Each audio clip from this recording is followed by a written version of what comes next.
kilometro rin ang nilalakad ng mga batang yun para lang makapasok.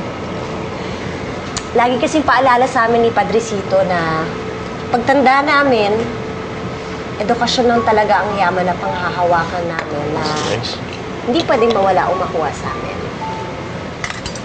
Ikaw, seryo? Anong tinapos mo? Well, wala pa eh. Magulo kasi. Siguro, kayong mga mayayaman, hindi yun na kailangan makapagtapos. May pera na kayo eh. Hindi yun na rin siguro kailangan magtrabaho.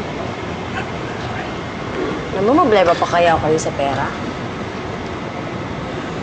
Oo, may problema din naman.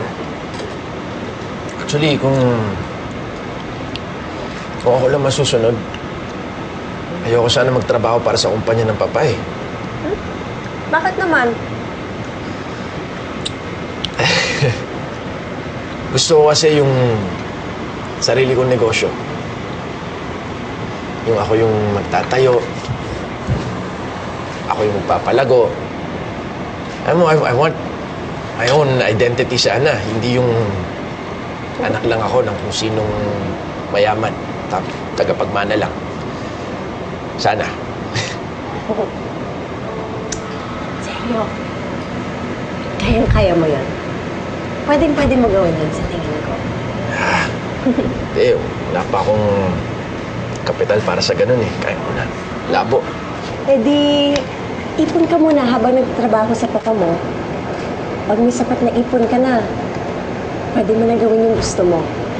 Ang swerte mo nga eh. May trabaho ka na agad na mapapasukan. Eh, ikaw, Marimar. Ano bang pangarap mo? Pangarap ko pa rin makapagtapos ng kolehiyo. Yung may kinalaman din sa negosyo. Para ipagpatuloy ko yung paggawa ng mga alahas. Sana marami ang bumili sa akin. Tapos magkakaroon na ako ng tindahan. Siguro yung maliit lang muna. Tapos, palalakihin ko ng palalakihin yun.